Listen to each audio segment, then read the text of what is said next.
እንግዲህ ከጠዋቱ 12 ሰዓት ነው በቀበሌያችን የተጀመረው። በቀበሌው ተወላጅ ነው አናውንስ እየተደረገ በማይክራፎን መለፍለፍ የጀመረው። የሃጫሉን ደም ጎንደር ወይ ጎጃም አይደለም ሄደን ምን መልሰው ዛሬ እዚቹ ከተማ ውስጥ ነው ተብሎ ነው ነመክሪ ቀቡ ጨፍጭፉት ነው የተባለው። እንግዲህ በቀበሌው ይሄ የቀበሌው ተወላጅ ይሄንን ነገር ሲያደርግ መሰባሰብ ጀመሩ። አካባቢያችን እንግዲህ ሙስሊሞች ይበዛሉ፣ ይሄ የታወቀ ነው። ጅሩ፣ ጊለዱ፣ ኮሎባ ይሄ ከጋሰራ ወረዳ ሳይቀር እንዳለ ተሰብስበው በመኪና እስከ መመላለስ በአይሱሱ መኪና ተመላልሰው ነው እንግዲህ ይሄ ነገር ቤት ማቃጠል ጀመሩ። መጀመሪያ ይሄን ቤት ሲያቃጥሉ ህዝቡ ግማሹ መሸሽ ጀመረ። ወሳኝ የሚባሉ ቦታዎችን መውጫ መንገዶችን ዘጉ፣ ህዝበ ክርስቲያኑ እንዳይወጣ። ከዛ እንግዲህ አደጋ ከደረሰበት ውስጥ አንዱ እኔ ነኝ። ለመታረድ ከተዘጋጀ ሰው ውስጥ አንዱ እኔ ነኝ። ፈጣሪ እንደው ትረፍ ብሎኝ ነው የተረፍኩት። እና እስሬ አካባቢ ላይ የሞተው እንግዲህ አስቻለው ነው። በአይኔ ያያየሁት ነው የሞተው፣ በአይኔ ያያየሁት ነው የታረደው። እንግዲህ ሃይማኖት አይደለም፣ እኛ በሃይማኖት አይደለም የመጣ ነው ይሉናል። ሰው ከታረደ በኋላ አላህ አክበር ከተባለ በኋላ ታዲያ ሌላ ምንድነው? ሌላ የቱ ነው ሃይማኖት ያልሆነው? አላህ አክበር እያሉ ነው ያረዱት። አይናችን እያየን የታረደው አስቻለው። ከዚህ በላይ ሌላ ምን አለ ታዲያ? ሰው በሃይማኖቱ ከተገፋ እየታረደ አርደው እንኳን እኮ እንደሰው አልተውትም እኮ የታረደበትን ጉሮሮ እኮ ነው በእንጨት እየወጉ አይኑን አውጥተውት እያየን እንደዛ ያደረጉት። ይሄንን እያየን ነው እንደዚህ ያደረጉት። ሌላ ደግሞ እንግዲህ ይሄ በዛን ቀን ድርጊቱ በጣም የሚከብድ ነው። ሌሎችም ታርደዋል፣ እህት ወንድሞች ታርደዋል። የታረዱት ውስጥ አንዱ አስፈራ ትርፌ ነው። የአይምሮ መምተኛ ነው፣ ትንሽ አይምሮ ዘገምተኛ ነው። እሱንም በድንጋይ ጨፍጭፈውት ነው። በድንጋይ ተጨፍጭፎ ከዚህ በላይ የለም አርደውታል። በጀርባው ነው አዙረው ያረዱት።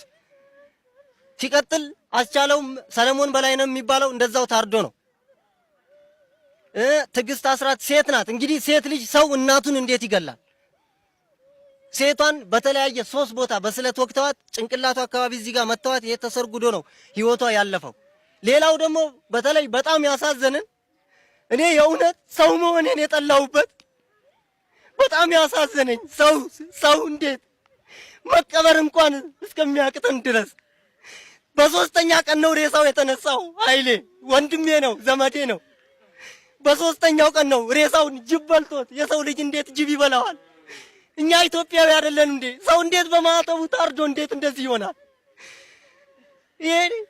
ይሄ በጣም ውስጣችንን የጎዳው በማንነታችን መቼም ቀና ብለን እንዳንሄድ ያደረገን ድርጊት ነው። ከውስጣችን መቼም አይጠፋም። በመከላከያ ሰራዊት ባይመጣ ኖሮ ይሄ ልጅ አልተቀበረም ነበር በምድራችን ላይ። ምድራችን ላይ አትቀብሩትም ብለው 3 ቀን ድረስ አንጀቱ ተጎልጉሎ ነው። ሰው አልቀበርንም እኮ እኛ። አካላቸውን እኮ ማወቅ አቅቶን ተቆራርጠው በየቦታው ሆነው ነው ያየናቸው። እኛ እንግዲህ እናንተ የኢትዮጵያ ኦርቶዶክሳውያን የእውነት እኛ የታፈን የተጨቆን ህዝብ ነን። ማንም ሰሚ የለንም። ሰሚ አጥተን ነው የታረድነው። ሁሉም ያውቃል። ሰው በሃይማኖቱ ሰው በማንነቱ ተከብሮ የማይኖርበት አገር ከሆነ የት ነው ታዲያ ሀገራችን? የት ነው መሸሸጊያችን? መከላከያ እኮ ባይኖር በ3ኛ ቀን ነው ሰው አንድ ጉድጓድ እንዴት ይቀበራል? ሰው በተወለደበት አገር በኖረበት አገር የምናመልከው አምላክ እኮ የሚያሳፍር አምላክ አይደለም። ለምንድን ነው የምንታረደው? እናውቃለን። 107 ነው መጡ። ዛሬ ግን የሀገር አባት እንሆናሉ። ይሁን ይሄም ያልፋል። ነገር ግን በየከተማ ውስጥ እንኳን ስንሄድ ሴቶች እኮ እኔዛ ማህተባችንን እንኳን አውጥተን መሄድ አልቻልንም። ማህተባችንን ደብቀን ነው የምንሄደው። ሴቶች የእመቤታችንን ጥዋ እንኳን ይዘው ሲሄዱ አፍረው ተሸማቀው ነው በከተማ ውስጥ የሚሄዱት። ይሄ ለምን ይሆናል? ለምንድን ነው እንደዚህ የሚሆነው? እና እኛ የእውነት በጣም የተጨቆን በሃይማኖታችን የተረገጥን በማንነታችን ቀና ብለን የማንሄድበት ኢስላሚክ ስቴትን ለማቋቋም ነው አላማቸው። እኛ ከተማ ላይ በተለይ ባሌ ላይ በጣም አስቸጋሪ የሆነበት ለምን ዝም እንደተባለ ግራ ይገባናል። እና የእውነት እላችኋለሁ በጣም አስከፊ ነገር ነው እኛ ያየነው። እኔ በዚህ እድሜ የሰው ልጅ ተቆራርጦ የሰው ልጅ ለየብቻ አካል ሆኖ ማየቴ ከእድሜ መተኛት አቅቶኛል። አሁን አልተኛም፣ እንቅልፍ አይዘኝም። ያንን አስክሬኑን የለቀምኩት እኔ ነኝ አንዱ። በዚህ እድሜ የታረደ አስክሬን ተሸክሜ ስሄድ በጣም የሚያሳዝን ነው። እንዴት ሆነን እንደምንኖር ሰው በሃይማኖቱ ሰው በኢትዮጵያዊነቱ አፍሮ እኔ እንጃ በጣም የሚከብድ ነገር ነው የእውነት በጣም የሚከብድ በጣም አሳዛኝ። እኔ እንጃ እኔ በታሪክም ሰምቼ አላውቅም እንደዚህ አይነት ነገር የእውነት ነው የምላችሁ።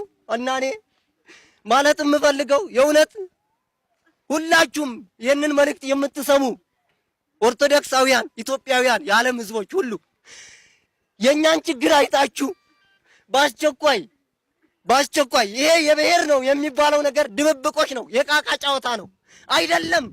ሰው ማተብህን በጥስ ከተባለ በኋላ ብሔር የለውም። ማተብህን በጥስ ነው። ማተባችንን በጥሰን ታዲያ እንዴት ነው የምንኖረው? እናንተ ይህንን ሁሉ የምትሰሙ የእውነት ድረሱልን፣ ታደጉን ነው።